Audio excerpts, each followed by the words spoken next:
Hello everyone. तो अभी तक हम लोग क्लास 10th मैथ्स के ट्रिग्नोमेट्रिक रेशियोज को डिस्कस कर रहे थे, ठीक है। उसमें ढेर सारे क्वेश्चंस को सॉल्व किए थे और बहुत सारे इंपॉर्टेंट कंसेप्ट को डिस्कस किए थे, ठीक है ना। तो इस वीडियो में हम लोग, ठीक है, आज के वीडियो से हम लोग trigonometric ratios of some specific और पर्टिकुलर एंगल से स्टार्ट करेंगे, ठीक है।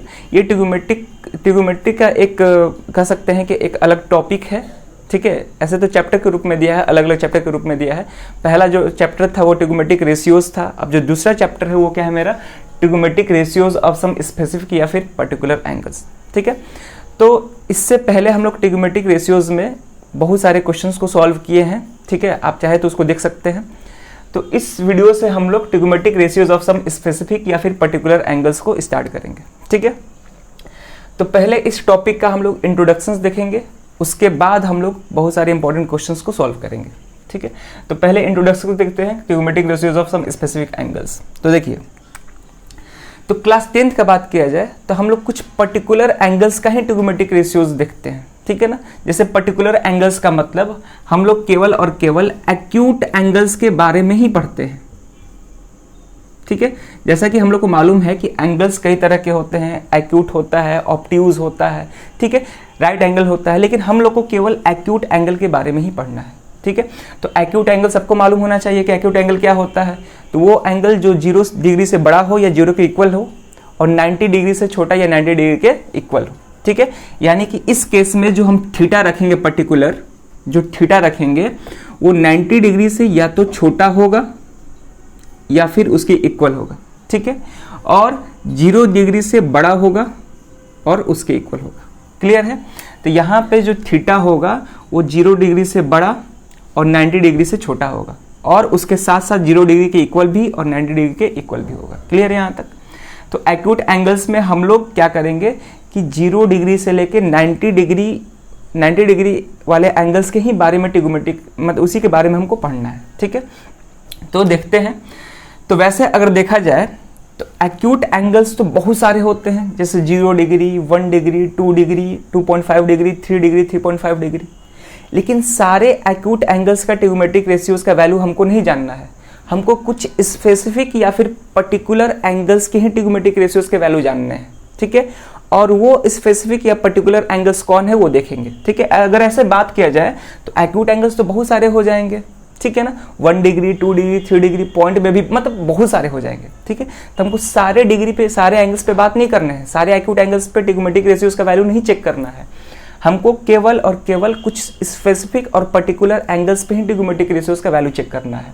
और वो स्पेसिफिक एंगल्स का अगर बात किया जाए, क्लास 10th का अगर बात करें, क्लास 11th में जाएंगे हम लोग तो ऑब्ट्यूज एंगल्स का भी ट्रिग्नोमेट्रिक रेशियोज का वैल्यूज देखते हैं, ठीक है। लेकिन हम लोग केवल एक्यूट एंगल्स का देखेंगे। तो वो स्पेसिफिक एक्यूट एंगल की अगर बात किया जाए, स्पेसिफिक एक्यूट एंगल जिसके ट्रिग्नोमेट्रिक रेशियोज का वैल्यू चेक करेंगे तो वो है मेरा 0 डिग्री, ठीक है। 0 डिग्री पे सारे ट्रिग्नोमेट्रिक रेशियोज का वैल्यू चेक करेंगे क्या होता है, ठीक है। उसके बाद 30 डिग्री पे चेक करेंगे कि सारे ट्रिग्नोमेट्रिक रेशियोज का वैल्यू क्या होता है। टोटल 6 ट्रिग्नोमेट्रिक रेशियोज हैं और 6 के 6 ट्रिग्नोमेट्रिक रेशियोज का वैल्यू हम चेक करेंगे 30 डिग्री एंगल पे, ठीक है।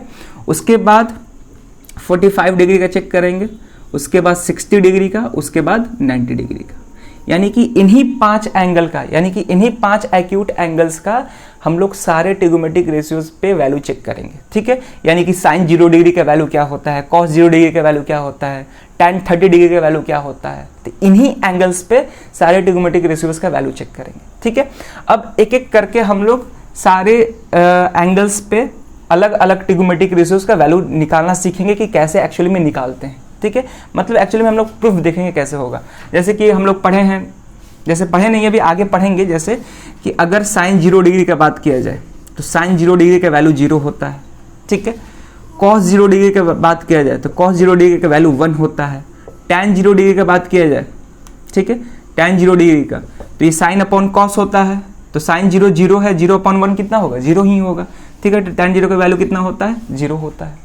तो ये आखिर वैल्यू आया कैसे वो हम लोग देखेंगे अभी, ठीक है।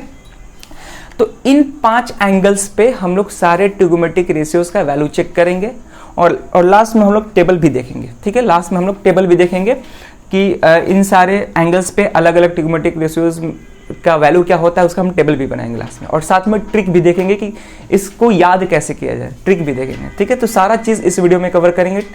Trigonometric ratios of some specific angles के बारे में सारा चीज़ कवर करेंगे, कैसे याद करना है, सब ट्रिक कैसे प्रूफ करते हैं, हर चीज़ देखेंगे। ठीक है, उसके बाद जब ये खत्म होगा तब हम लोग क्वेश्चंस को डिस्कस करेंगे। ठीक है, और क्वेश्चंस हम लोग सारे बुक से देखेंगे, लगभग एनसीईआरटी होगा, आर.एस. अग्रवाल होगा, आर.डी. शर्मा होगा, एनसीईआरटी एग्जाम्पलर का भी क्वेश्चंस होंगे। ठीक है, तो सारे लगभग सारे 10th की बुक, मैथमेटिक्स बुक के क्वेश्चंस हम लोग देखेंगे। ठीक है, तो इन सारे एक्यूट एंगल्स पे हम लोग अलग अलग ट्रिग्नोमेट्रिक रेशियोज का वैल्यू चेक करने जा रहे हैं। ठीक है, चलो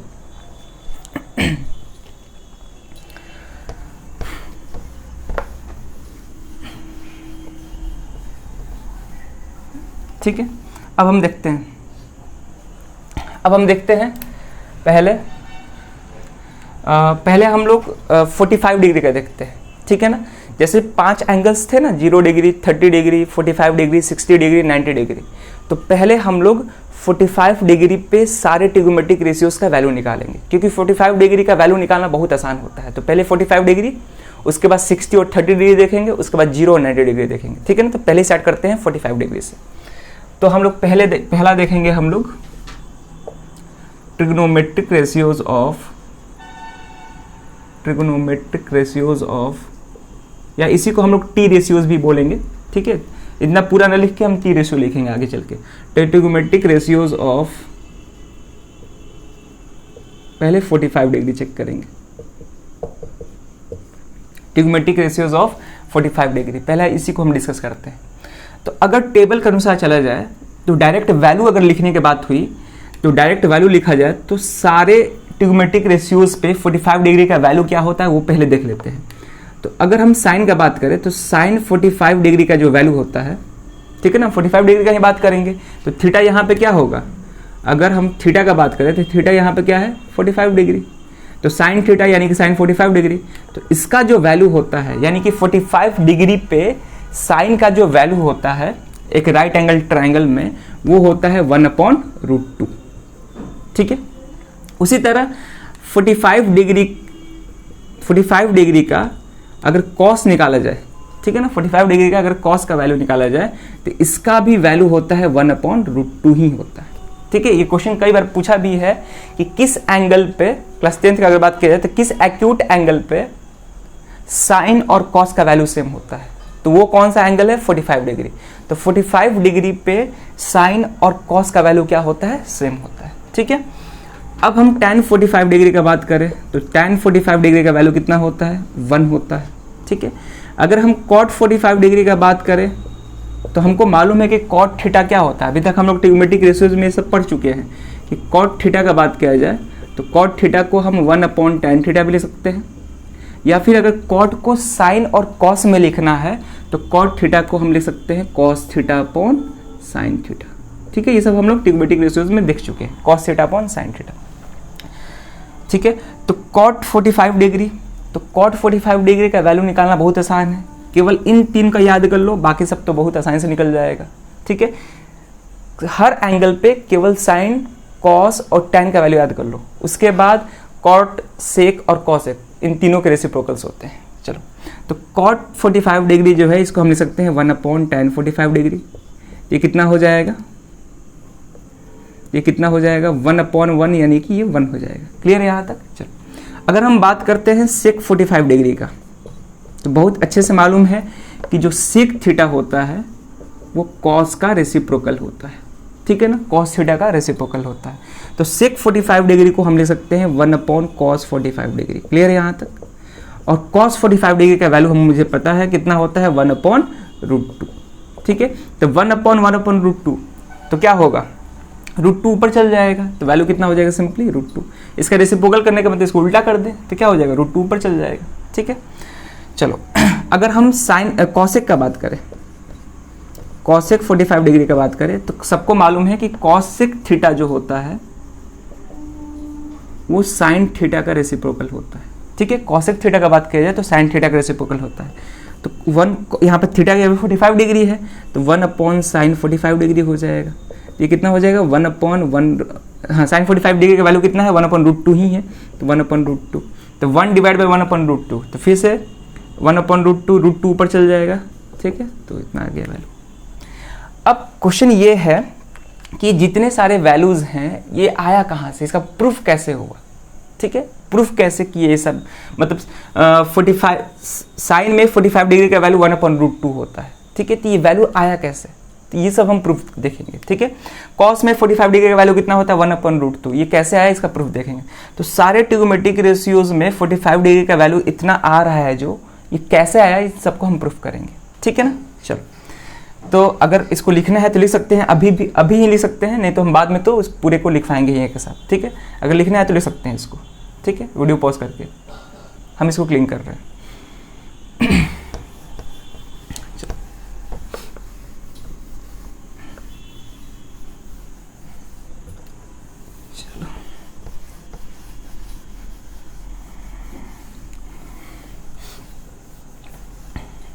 ठीक है, तो अब हम आगे देखेंगे कि हर ट्रिग्नोमेट्रिक रेशियोज पे 45 डिग्री का वैल्यू कैसे आ रहा है उसका प्रूफ देखेंगे, ठीक है ना। तो proof of trigonometric ratios of 45 degree, तो प्रूफ देखते हैं कैसे होगा।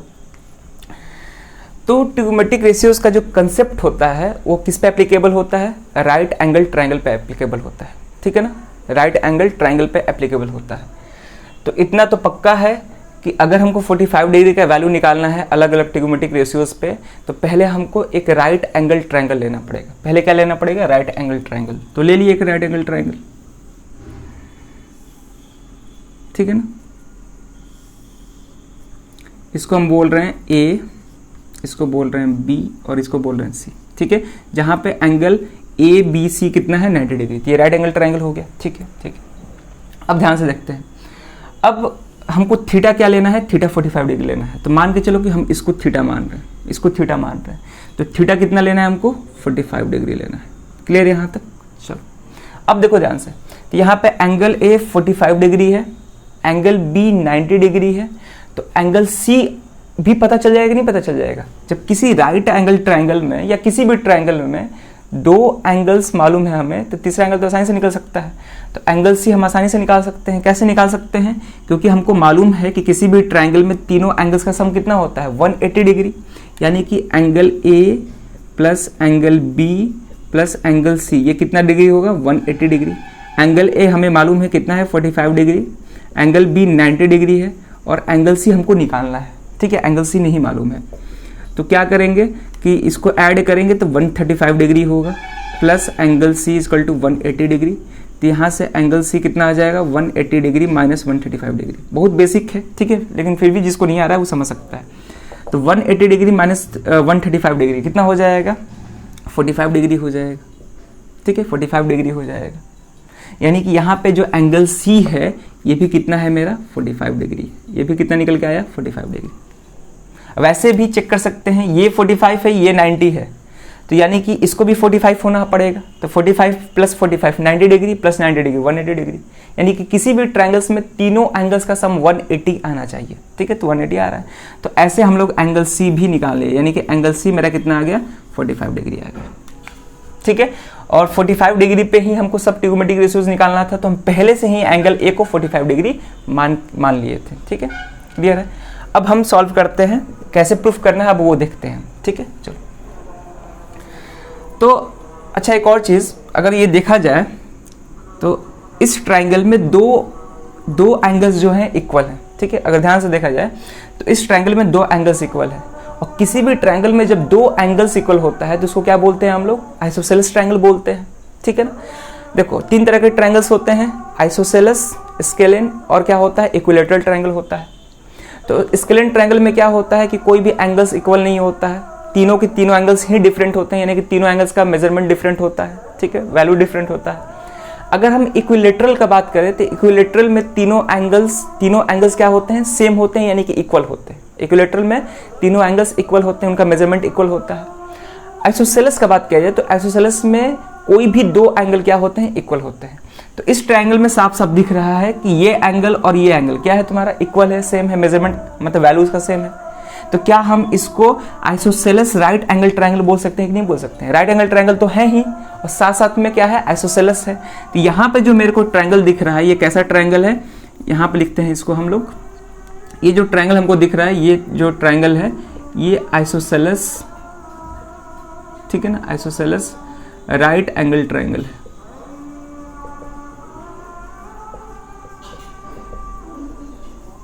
ठीक है ना, तो ये जो ट्रायंगल है आइसोसेलेस, ठीक है, राइट एंगल ट्रायंगल है। तो अब हमको मालूम है कि आइसोसेलेस ट्रायंगल में दो एंगल्स ही नहीं इक्वल होते हैं बल्कि दो अपोजिट साइड्स भी इक्वल होते हैं। कैसे, अब ध्यान से देखेंगे हम लोग। जैसे कि अगर हम इक्विलेटरल का बात करें तो इक्विलेटरल में तीनों एंगल्स तो इक्वल होते ही हैं, साथ साथ तीनों साइड्स भी इक्वल होते हैं। ठीक है ना, जस्ट वैसे ही अगर आइसोसेलेस ट्रायंगल का बात किया जाए तो आइसोसेलेस ट्रायंगल में दो एंगल्स तो इक्वल होंगे ही, किन्हीं भी दो एंगल्स क्या होंगे, इक्वल होंगे। और उन दोनों एंगल्स के जो अपोजिट वाले साइड्स है, यानी कि उसके सामने वाले साइड्स हैं, वो भी क्या होते हैं, इक्वल होते हैं। तो इस पर्टिकुलर ट्रायंगल में बात करें तो ये दोनों एंगल क्या है, इक्वल है। तो इसके जो सामने वाले साइड्स हैं, इनके जो अपोजिट में, यानी कि सामने बोल सकते हैं, ठीक है, तो जो सामने वाले साइड्स हैं वो भी क्या होंगे, इक्वल होंगे। तो इसके सामने कौन सा साइड है, ये है, और इस एंगल के सामने कौन सा साइड है, ये। यानी कि हम बोल सकते हैं कि इस पर्टिकुलर ट्रायंगल में, ठीक है ना, इस पर्टिकुलर ट्रायंगल में लिखेंगे यहाँ पे साफ साफ कि इन, ठीक है, right triangle, in right triangle कौन सा है मेरा, ABC है। ठीक है ना, ABC लिखेंगे हम, C मतलब ACB नहीं लिखना है यहाँ पे, ABC इसलिए लिखना है क्योंकि यहाँ पे एंगल B पे 90 डिग्री है। ACB लिखेंगे तो फिर लिख सकते हैं, लेकिन वो मतलब पैटर्न नहीं है। पैटर्न ऐसी ही है कि जो एंगल को हम कंसिडर कर रहे हैं राइट एंगल, उसको बीच में रखना चाहिए। ठीक है, तो इन राइट ट्रायंगल ABC, ठीक है, राइट एंगल ABC में क्या क्या दिख रहा है हमको, तो पहला चीज़ दिख रहा है कि एंगल A जो है वो 45 डिग्री है, वो तो हम लोग लेट ही किए थे। ठीक है, उसके अलावा और क्या दिख रहा है कि एंगल C जो है ये भी कितना है तुम्हारा, 45 डिग्री है। ठीक है, इतना दिख रहा है। और एंगल B जो है 90 डिग्री तो है। ठीक है, तो पहले हम एंगल्स का बात कर लिए कि एंगल A 45 डिग्री है, एंगल C भी कितना है मेरा, 45 डिग्री है, और एंगल B कितना है, 90 डिग्री है। ठीक है, अब क्योंकि ये दोनों एंगल्स इक्वल थे तो ये जो साइड्स हैं ये भी क्या होंगे, आपस में इक्वल होंगे। तो यहाँ पे लिखेंगे यहाँ पे since angle A equal to angle C, क्योंकि एंगल A जो है एंगल C के बराबर है, तो इसीलिए देयरफॉर AB जो है किसके इक्वल होगा, BC के इक्वल होगा। ठीक है, therefore AB equal to BC, तो यहाँ पे लिखेंगे therefore AB equal to BC।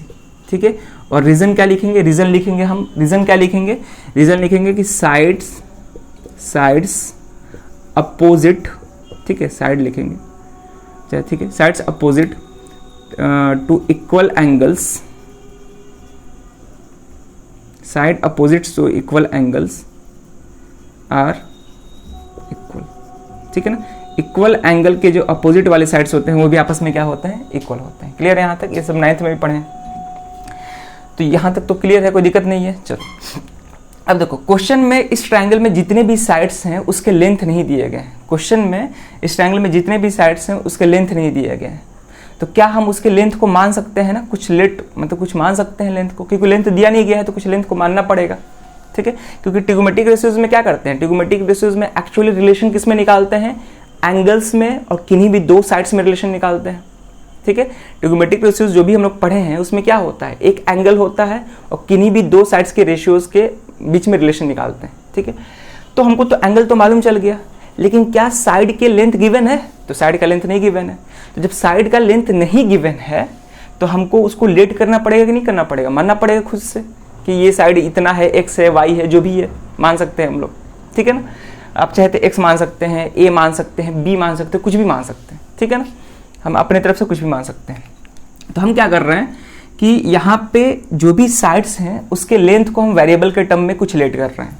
ठीक है, क्योंकि गिवन नहीं है, तो मान के चल रहे हैं कि AB का जो लेंथ है वो स्मॉल a लेट कर रहे हैं, क्योंकि स्मॉल a बहुत सारे बुक में दिए हैं, तो स्मॉल a हम भी लेट कर रहे हैं ताकि पढ़ने में दिक्कत ना हो। हम इधर स्मॉल b मान लें, x मान लें, तो फिर कन्फ्यूजन हो जाएगा कि हाँ इसमें x है, इसमें है, तो उससे मतलब नहीं है। कोई भी वेरिएबल तुम लोग मान सकते हो, कोई दिक्कत नहीं है। ठीक है, हम a माने हैं, तुम लोग x मान सकते हो, b मान के बना सकते हो, y मान के बना सकते हो, कुछ भी। ठीक है, तो हम a को कितना मान लिए, a के लेंथ को a मान लिए, स्मॉल a। तो इतना तो क्लियर है कि AB जो है BC के इक्वल है, AB इक्वल टू BC है, यानी कि जो जितना AB का लेंथ होगा उतना ही BC का लेंथ होगा, यानी कि BC का भी लेंथ को हम कितना मान के चलेंगे, A ही मान के चलेंगे। क्लियर है, BC के लेंथ को भी कितना मान के चलेंगे, A ही मान के चलेंगे। ठीक है, तो AB और BC का लेंथ मालूम चल गया। अब बचा कौन, AC बचा। अब बचा कौन, AC बचा। तो AC तो हाइपोटेनस है, साफ साफ दिख रहा है, ठीक है। राइट एंगल के सामने जो साइड होता है उसको क्या बोलते हैं, हाइपोटेनस बोलते हैं, क्लियर है। भले थीटा कुछ भी ले ले, हाइपोटेनस तो सेम ही रहेगा, ठीक है। ऐसा कहा जाता है कि थीटा बदलने से परपेंडिकुलर बेस बदलता है। जैसे कि यहाँ पे हम इसको थीटा लिए हैं तो इसके रिस्पेक्ट में ये परपेंडिकुलर होगा, ये बेस होगा, ठीक है। अगर हम इसको थीटा लेट किए रहते तो इसके रिस्पेक्ट में ये परपेंडिकुलर होता, ये बेस होता, ठीक है। तो थीटा के रिस्पेक्ट में परपेंडिकुलर और बेस ही बदलता है, लेकिन जो हाइपोटेनस होता है वो तो सेम ही होता है, ठीक है। चलो, तो हमको परपेंडिकुलर और बेस का वैल्यू, तो मतलब परपेंडिकुलर और बेस का लेंथ मालूम चल गया, ठीक है। ए और ए कैसे हुआ, क्योंकि ये दोनों इक्वल थे, और इक्वल कैसे हैं वो भी बता दिए। अब हमको हाइपोटेनस का लेंथ नहीं मालूम है, तो क्या हम हाइपोटेनस का लेंथ इस फिगर में निकाल सकते हैं कि नहीं निकाल सकते? बहुत आसानी से निकाल सकते हैं। कैसे? क्योंकि ये जो ट्राइंगल है वो राइट एंगल ट्राइंगल है, क्योंकि हम पहले से ही राइट एंगल ट्राइंगल मान कर चल रहे थे, ठीक है। ट्रिग्नोमेट्रिक रेशियोज किस पे एप्लीकेबल होता है, राइट एंगल ट्राइंगल पे ही। तो यहाँ पे हम लोग ये राइट एंगल ट्राइंगल है, तो राइट एंगल ट्राइंगल में अगर परपेंडिकुलर का लेंथ मालूम हो, बेस का लेंथ मालूम हो, तो हम हाइपोटेनस का लेंथ निकाल सकते हैं। कैसे? बाय पाइथागोरस थ्योरम से। बल्कि हाइपोटेनस का ही नहीं, किन्हीं भी दो साइड का लेंथ दिया रहे तो हम तीसरा साइड का लेंथ निकाल सकते हैं by using a Pythagoras theorem, ठीक है। तो यहाँ पे भी दो साइड का लेंथ हमको गिवन है, थर्ड साइड का लेंथ निकालना है। तो क्योंकि ये राइट एंगल ट्राइंगल है तो इसमें हम आसानी से पाइथागोरस थ्योरम लगा सकते हैं। तो हम लिखेंगे कि लेट ए बी को हम क्या माने हैं, तो let A B equal to a unit, ठीक है ना। यहाँ पे कुछ भी हो सकता है, सेंटीमीटर, मीटर, कुछ भी हो सकता है, ठीक है। तो यहाँ पे ए यूनिट सिंपली लिख दिया जाता है, लेकिन हम अब यहाँ पे कुछ लिख नहीं रहे। तो A B equal to a unit है, ठीक है। और तो बी सी भी कितना होगा तुम्हारा, ए ही यूनिट होगा, क्लियर है यहाँ तक। तो ए बी और बी सी मालूम चल गया। अब हमको निकालना है क्या, ए सी निकालना है, ठीक है। ए सी निकालना है तो क्या लिखेंगे, therefore by using Pythagoras theorem, ठीक है। क्या लिख सकते हैं, बाय पाइथागोरस थ्योरम, ठीक है। बाय पाइथागोरस, बाय यूजिंग जो भी है, तो by using Pythagoras theorem, by using Pythagoras theorem. और हमको अच्छे से मालूम है कि पाइथागोरस थ्योरम क्या होता है।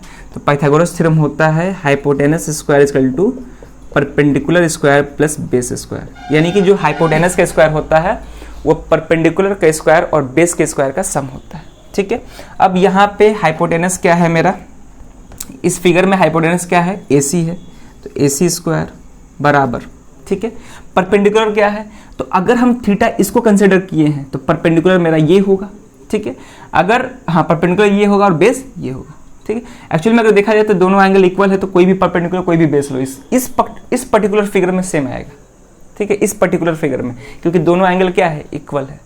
लेकिन फिर भी अगर कायदे से देखा जाए तो जिसको हम थीटा लेट करते हैं उसके सामने वाला परपेंडिकुलर होता है साइड, और उसके साथ जो साइड है, ठीक है ना, जिस पे एंगल बन रहा है उसको हम क्या बोलते हैं, बेस बोलते हैं, क्लियर है। चलो, तो यहाँ पे परपेंडिकुलर का रोल कौन प्ले कर रहा है, BC, तो BC स्क्वायर हो जाएगा, प्लस बेस कौन है मेरा, BC स्क्वायर। बेस कौन है मेरा, तो बेस है मेरा AB, तो क्या हो जाएगा यहाँ पे AB का स्क्वायर हो जाएगा, क्लियर है। तो बेस AB है तो AB का स्क्वायर, ठीक है। अब हमको क्या निकालना है, हमको AC निकालना है। BC और AB मालूम है, सिंपल वैल्यू पुट कर देंगे आ जाएगा, ठीक है। तो इस पार्ट को हम क्लीन कर रहे हैं, ठीक है, लिख लिए होगे, इसको हम क्लीन कर रहे हैं, तो इसको हम करते हैं क्लीन, ठीक है। अब देखेंगे ध्यान से, तो AC स्क्वायर हमको निकालना, तो AC निकालना है, तो AC स्क्वायर बराबर, ठीक है। BC कितना है, BC A है और BC का स्क्वायर है, तो BC का स्क्वायर मतलब A का स्क्वायर प्लस AB का स्क्वायर, और AB कितना है A, तो A स्क्वायर हो जाएगा, क्लियर यहाँ तक। चलो, तो यहाँ से आ जाएगा मेरा AC स्क्वायर बराबर A square plus A square, कितना हो जाएगा ये, 2A स्क्वायर हो जाएगा, क्लियर यहाँ तक। अब हमको AC स्क्वायर नहीं चाहिए, हमको AC चाहिए, क्या चाहिए, AC। तो हमको मालूम है कि जब स्क्वायर जब उधर जाता है तो स्क्वायर रूट जाता है, लेकिन स्क्वायर रूट हो जाता है, लेकिन प्लस माइनस के साथ स्क्वायर रूट लगता है, ठीक है, प्लस माइनस के साथ स्क्वायर रूट लगता है। तो AC equal to plus minus square root of 2A square. यहाँ से AC क्या आ जाएगा मेरा, plus minus square root of 2, square root of 2, तो 2 जो है परफेक्ट स्क्वायर नहीं है, तो स्क्वायर रूट ऑफ 2 को स्क्वायर रूट ऑफ 2 ही लिख रहे हैं, क्योंकि परफेक्ट स्क्वायर तो है नहीं। ऐसे इसका वैल्यू देखा जाए तो 1.414 होता है, ठीक है। तो पॉइंट में तो जाना है नहीं। और A स्क्वायर का स्क्वायर रूट क्या होगा, ये होगा। किसी भी स्क्वायर का अगर स्क्वायर रूट निकालते हैं तो स्क्वायर रूट स्क्वायर को कैंसिल कर देता है, तो यहाँ पे ये इस स्क्वायर को स्क्वायर रूट कैंसिल कर देगा और हम लोग के पास क्या बच जाएगा, केवल a बच जाएगा। क्लियर है? तो AC कितना आ गया, plus minus square root of 2a।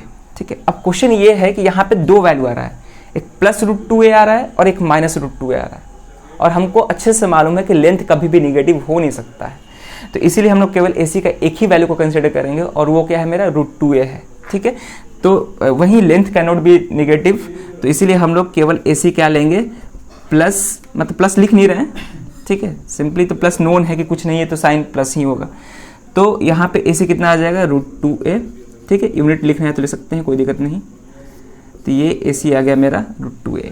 Clear है यहाँ तक?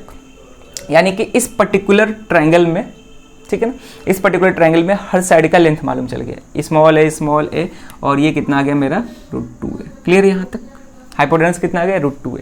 अब क्या करेंगे, बारी बारी से सारे ट्रिग्नोमेट्रिक रेशियोज का वैल्यू 45 डिग्री पे निकालेंगे, क्योंकि हमको थीटा नोन है और लेंथ भी मालूम चल गया। अब लेंथ मालूम चल गया तो हम आसानी से निकाल सकते हैं, एंगल पहले से गिवन है, अब साइड के लेंथ मालूम चल गई, रिलेशंस लगाएंगे, अब फटाफट निकलते जाएगा। ठीक है, तो इसको यहाँ तक वीडियो पॉज करके नोट कर लो।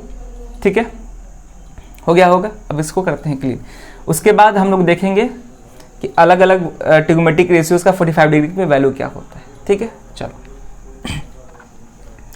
तो इधर कर, इस पार्ट में हम, इस पार्ट को हम क्लीन कर रहे हैं। ठीक है, चलो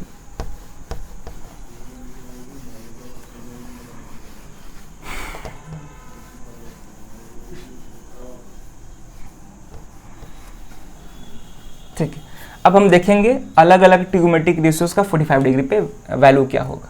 ठीक है, तो नाउ ठीक है, चाहे तो लिख सकते हैं values of different trigonometric ratios as 45 degree लिख सकते हैं यहाँ पे, वैल्यूज ऑफ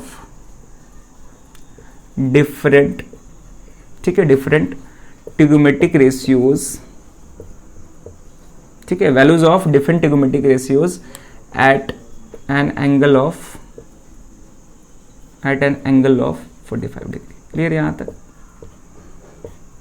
तो यहाँ पर लिखेंगे values of different trigonometric ratios at an angle of 45 degree. 45 degree पे अलग अलग ट्रिग्नोमेट्रिक रेशियोज का क्या वैल्यू होगा, अब यहाँ से हम आसानी से कर सकते हैं। ठीक है ना? अच्छा, एक और चीज़, इसको भी हम क्लीन करते हैं और कुछ लिखना है हमको, लिख देते हैं जिसका यूज़ होगा, जिस चीज़ का यूज़ होगा। वैसे यहाँ पे तो पहले से नोन है, ठीक है, फिर भी हम लिख देते हैं यहाँ पे। तो यहाँ पे इसको क्लिक, यहाँ पे क्या है मेरा, AB का लेंथ मालूम है, AB का लेंथ A है। ठीक है, फिर BC भी मालूम है, BC का लेंथ भी A है, और AC कितना है, रूट 2 है। यहाँ से हम आसानी से इन सब का वैल्यू को देख सकते हैं। ठीक है, चलो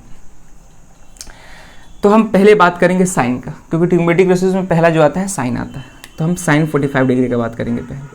ठीक है, तो पहले हम साइन 45 डिग्री का बात करते हैं, क्योंकि थीटा यहाँ पे क्या है, साइन थीटा में थीटा यहाँ पे एंगल क्या है, थीटा 45 डिग्री है। ठीक है, तो साइन 45, तो साइन 45 डिग्री बराबर। ठीक है, अब हम लोग को मालूम है, हम यहाँ पे ही लिख रहे हैं कि अगर हम लोग साइन थीटा का बात करें, ठीक है, तो साइन थीटा जो होता है वो राइट एंगल ट्रायंगल में किस साइड का रिलेशन बताता है। तो जो साइन होता है वो राइट एंगल ट्रायंगल में परपेंडिकुलर और हाइपोटेनस का रेशियो देता है, परपेंडिकुलर और हाइपोटेनस का रेशियो देता है। वहीं अगर हम कॉस का बात करें, ठीक है, वहीं अगर हम कॉस का बात करें तो कॉस किस साइड का रेशियो बताता है, तो कॉस जो होता है बेस अपॉन हाइपोटेनस का बताता है। टैन थीटा का बात करें तो टैन थीटा क्या होता है, sine theta upon cos theta. तो साइन थीटा को कॉस थीटा से डिवाइड करेंगे तो एच से एच कैंसिल हो जाएगा, क्या बचेगा, पी अपॉन बी बचेगा। ठीक है, अब इतना मालूम है तो और सब भी हो जाएगा, क्योंकि रेसिप्रोकल होता है। तो साइन 45 डिग्री, तो साइन थीटा क्या होता है, परपेंडिकुलर अपॉन हाइपोटेनस। ठीक है, तो 45 डिग्री के अगर हम इसको कंसिडर कर रहे हैं, इस एंगल को, यानी कि एंगल ए को कंसिडर कर रहे हैं, तो इसके रिस्पेक्ट में परपेंडिकुलर क्या होगा, तो इसके रिस्पेक्ट में परपेंडिकुलर मेरा BC होगा। ठीक है, और हाइपोटेनस कौन होगा, तो इसके रिस्पेक्ट में हाइपोटेनस मेरा AC होगा, तो BC अपॉन AC। और BC का वैल्यू हमको नोन है, BC कितना है मेरा, BC का लेंथ A है। ठीक है, AC का लेंथ कितना है, रूट 2A है। ठीक है, A से A कैंसिल हो गया, कितना आ गया मेरा वैल्यू, 1/√2। और हम पहले भी देखे थे कि साइन 45 डिग्री का वैल्यू कितना होता है, 1/√2 होता है। ऐसे तो इसको याद करना पड़ेगा, लेकिन हम ट्रिक बता देंगे कैसे याद करना है। अभी केवल प्रूफ देख लेते हैं, उसके बाद कैसे याद करना है वो सब बताएंगे, ठीक है। टेबल भी बनाएंगे, हर चीज़ करेंगे, ठीक है। जब सारे एंगल्स का वैल्यू चेक कर लेंगे तब, ठीक है। अभी तो 45 डिग्री है, अभी और भी 5 बाकी है, ठीक है, सॉरी 4 बाकी है, टोटल 5 थे और 4 बाकी है। तो साइन 45 डिग्री कितना आ गया, 1/√2। अब हम बात करते हैं कॉस 45 डिग्री का, ठीक है। तो कॉस थीटा क्या होता है, बेस अपॉन हाइपोटेनस होता है। तो अगर एंगल ए को कंसिडर किया जाए, थीटा माना जाए, अगर एंगल ए को थीटा माना जाए तो बेस क्या होगा मेरा, ए बी होगा, तो यहाँ पे ए बी लिख देते हैं। हाइपोटेनस मेरा तो ए सी ही होगा, तो ए सी लिख देते हैं। ए बी का वैल्यू कितना है, स्मॉल ए सी का वैल्यू कितना है, √2a। ए से ए कैंसिल, कितना आ गया, 1/√2। और आप साफ साफ देख रहे हैं कि साइन थीटा और कॉस साइन 45 डिग्री और कॉस 45 डिग्री का वैल्यू क्या है, सेम है, 1/√2 है, 1/√2 है, ठीक है। साइन 45 डिग्री और कॉस 45 डिग्री का वैल्यू 1/√2 ही होता है दोनों का, ठीक है। वहीं पहले ही क्वेश्चन पूछे थे कि साइन और कॉस में, मतलब साइन थीटा और कॉस थीटा का वैल्यू किस एंगल के लिए सेम होता है, तो फॉर थीटा 45 डिग्री, ठीक है। चलो, क्वेश्चन कई बार पूछा, 11th में भी बल्कि पूछ सकता है कि 45 डिग्री के लिए साइन और कॉस का वैल्यू सेम होता है, ठीक। अब हम tan 45 डिग्री की बात करते हैं। tan 45 डिग्री, तो tan क्या होता है, tan थीटा होता है परपेंडिकुलर अपॉन बेस। इसके रिस्पेक्ट में परपेंडिकुलर मेरा BC है, ठीक है, और बेस क्या है मेरा, बेस AB है, तो BC अपॉन AB कर देते हैं। क्लियर है यहाँ तक, ठीक है। BC upon AB। अब BC का लेंथ कितना है मेरा, BC का लेंथ स्मॉल a, AB का लेंथ कितना है, इसका भी स्मॉल a है, कैंसिल हो गया, कितना आ गया मेरा, 1 आ गया, ठीक है। तो tan 45 डिग्री का वैल्यू कितना होता है, 1 होता है, ठीक। अब और भी 3 ट्रिगोनोमेट्रिक रेशियोज बचे हैं, ठीक है, उसको भी हम देख लेते हैं। तो इसको हम करते हैं, इसको क्लीन करते हैं, ठीक है ना। चलो, चाहे इसको यहीं पर हम लिख देते हैं, इसको क्लीन नहीं करते हैं, यहाँ पे हम लिखते हैं, ठीक।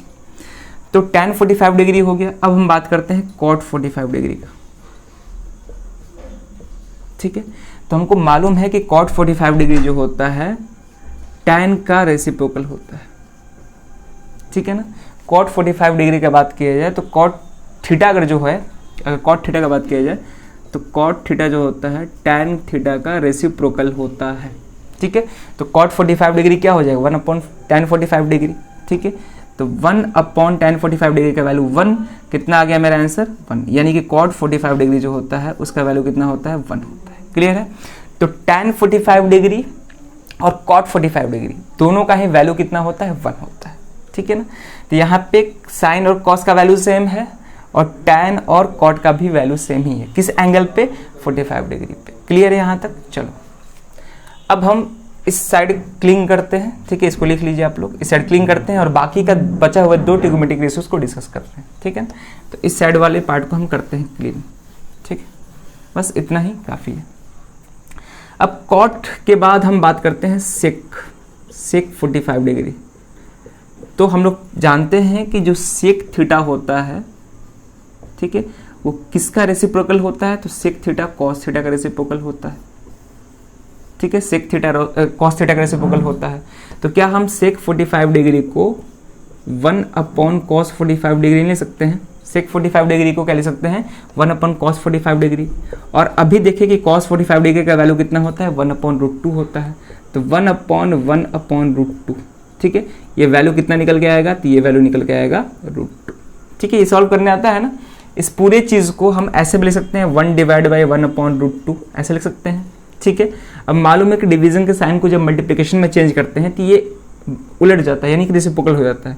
तो 1/√2 है, इसका रेसिप्रोकल करेंगे तो क्या हो जाएगा, √2 हो जाएगा, √2 ऊपर चल जाएगा, तो वैल्यू कितना आ गया, √2 ही आ गया, ठीक है। तो sec 45 डिग्री का वैल्यू कितना है, √2 है।